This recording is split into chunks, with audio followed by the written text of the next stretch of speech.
Annyeonghaseyo, halo, jumpa lagi dengan saya, Gace ya. Pada kesempatan kali ini, saya akan membagikan tips bagaimana supaya kita bisa lulus ujian IPS topik.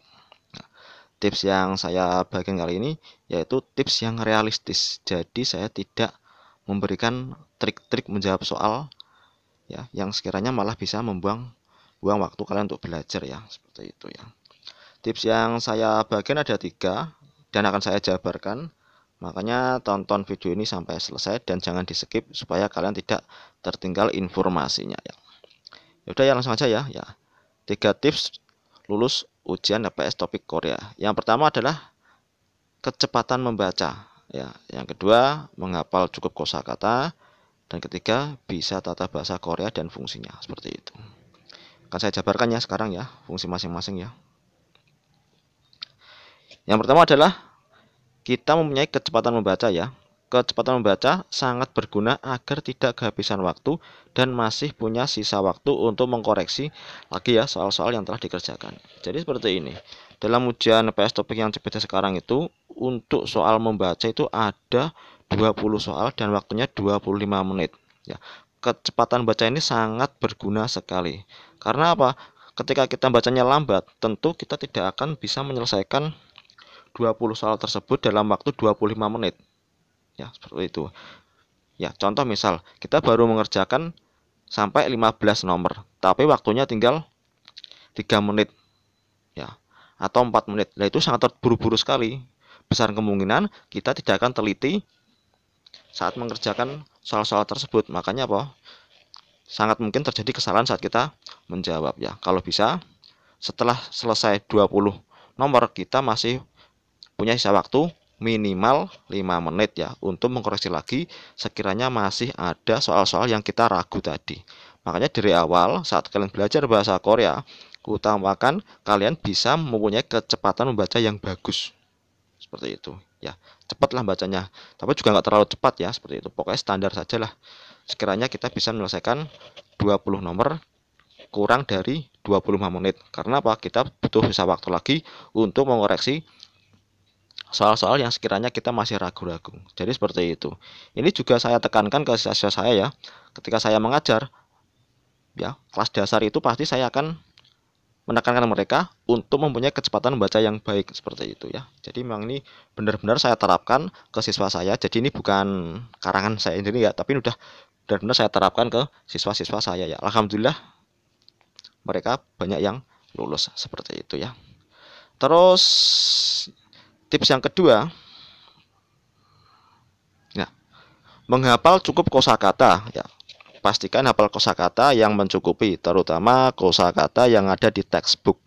Nah, ini jelas ya, mau nggak mau panduan ujian bahasa Korea ada dari textbook yang 60 bab itu ya. Makanya sebisa mungkin kita menghafal kosakata yang ada di textbook ya, baik kosakata yang ada di bab dan juga yang di bagian Jongbu itu kita hafalkan, yang sekiranya penting-penting kita hafalkan ya, seperti itu ya. Banyak ya buku-buku kosakata textbook 60 bab yang dijual bebas itu ya, atau yang kita bisa download gratis di web-web tertentu yang menyediakan apa susunan kosakata seperti itu ya. Untuk menghafal kosakata terus diulang ya, kita menghafalkan supaya benar-benar kita hafal ya. Sambil mengerjakan soal, ketika kita nggak tahu, yang tidak tahu cukup kita kasih tanda ya, kita artikan. Kalau yang tahu kita nggak perlu ditandai seperti itu. Jadi kita harus sering-sering apa mengulang lagi kosakata tersebut supaya apa? Supaya benar-benar kita ingat ya. Terutama kosakata yang di textbook dan juga tambahan-tambahan kosakata yang lain. Misal kalian belajar dari web atau dari YouTube, ya pastikan kosakata yang tidak tahu kalian catat dan dicari tahu artinya supaya apa? Untuk tambahan kosakata siapa tahu nanti keluar ya. Nah, di sini kosakata kita harus banyak karena apa? Pola ujian sekarang itu ada yang persamaan kata, lawan kata, juga kata yang berhubungan. Makanya polanya agak berubah. Kita harus memperbanyak kosakata. Tapi kita juga nggak terlalu banyak-banyak kosakata. Karena apa? Kalau terlalu banyak fokus kosakata, kita melupakan hal yang lain itu juga nggak bagus ya. Seperti itu ya. kosakata cukupan saja dan bisa menggunakan kosakata tersebut dengan baik. Jadi seperti itu ya, kosakata kita nggak terlalu banyak-banyak, malah kita hafalnya nggak hafal betul, kita malah nggak bisa menggunakan dengan baik ya. Cukupan saja ya, yang di textbook benar-benar dihafalkan, dan carilah tambah-tambahan kosakata yang sekiranya ada di soal-soal yang kalian pelajari. Saya yakin guru-guru kalian pasti sudah memberikan soal-soal, dan di situ jika tidak ada silakan dihafalkan ya. Terus untuk tips yang selanjutnya ya, ini akan saya jelaskan lagi ya. Langsung aja ya. Ya. Di sini kita harus ya bisa tata bahasa dan fungsinya ya. Tata bahasa itu meliputi partikel kalimat, kata penghubung, dan akhiran kalimat ya. Akan saya jabarkan ya. Oke. Ya. Di sini ada partikel kalimat meliputi enen yang berupa partikel topik, iga ya, partikel subjek, eso ya, odi, nugu, dan sebagainya. Dan di sini partikel-partikel di sini kita wajib hafal, karena dari sini juga kita mulai motong kalimat, mulai mengartikan, terutama dari partikel enen ini, partikel topik. Dari sini kita mengartikan dan kita tahu fungsi-fungsi di sini ya, supaya apa? Supaya kita bisa enak mengartikan kalimat bahasa Korea dan kita tidak gagal paham dalam memahami kalimat tersebut. Maunya gimana, seperti itu ya. Ya, di sini ada juga apa? Termasuk odi, nugu yang berupa kata tanya. Kita juga harus menghafalkan fungsinya ya. Odi yang mana untuk keterangan tempat, nugu siapa untuk menanyakan identitas seorang, seperti itu ya. Jadi partikel seperti enen, iga, eso, odi ya, nugu yang berupa kata tanya, otoke ya, oteyo, onje itu harus dihafalkan ya.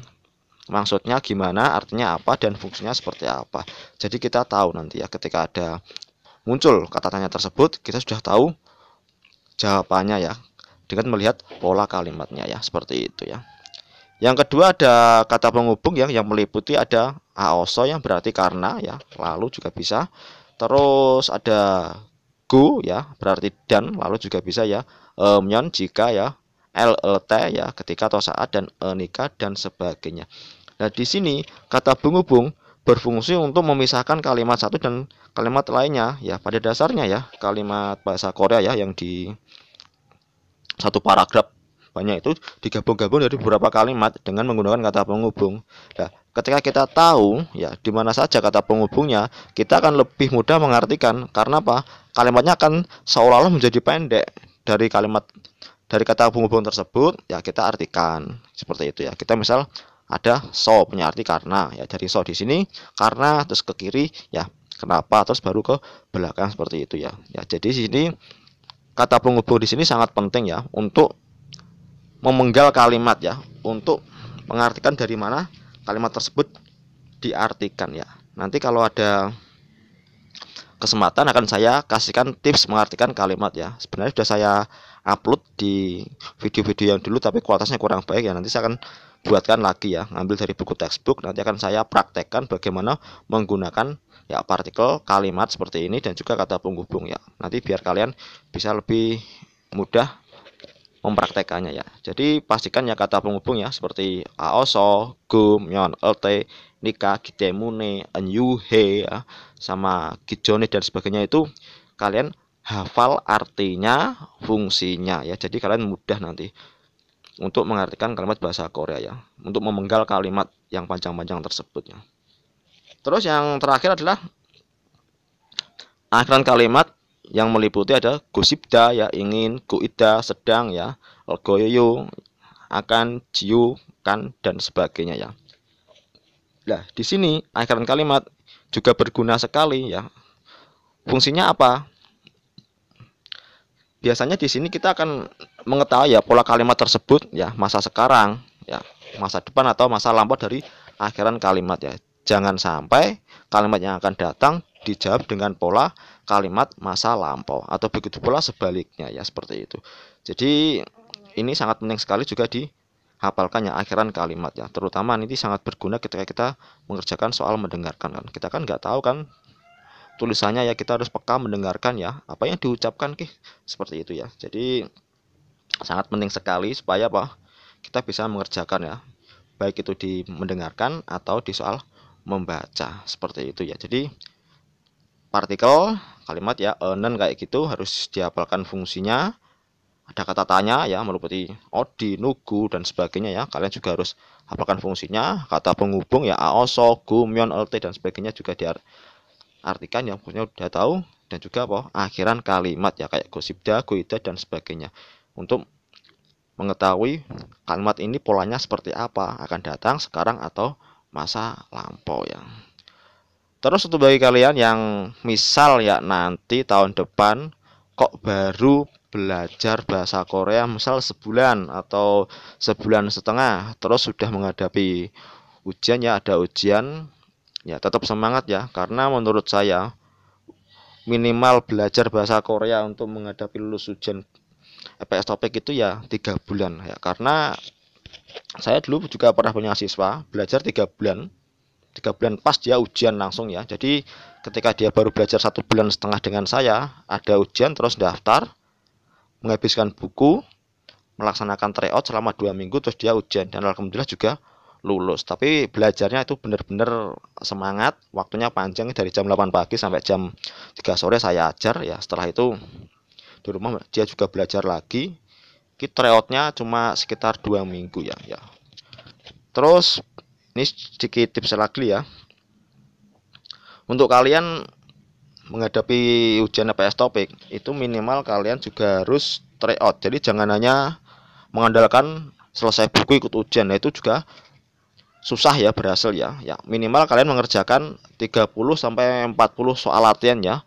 Supaya apa terbiasa ya dengan pola-pola soal-soal yang baru ya. Jadi kita harus berpikir realistis saja ya. Kalian tidak usah mencari trik-trik. Oh ada trik kayak gini itu nggak usah ya. Itu malah membuang-buang waktu kalian ya. Waktu kalian mepet daripada berusaha mencari trik-trik yang tidak bisa digunakan di semua pertanyaan. Lebih baik kalian belajar sungguh-sungguh ya. Textbook ya, buku textbook diselesaikan. Soal-soalnya dipelajari lagi, buka lagi, baik yang membaca atau mendengarkan. Terus silahkan kalian tryout ya, minimal 30 sampai 40 seri ya, 40 soal gitu ya. Saya yakin ya LPK kalian sudah menyiapkan soal-soal seperti itu. Silahkan dipelajari baik-baik.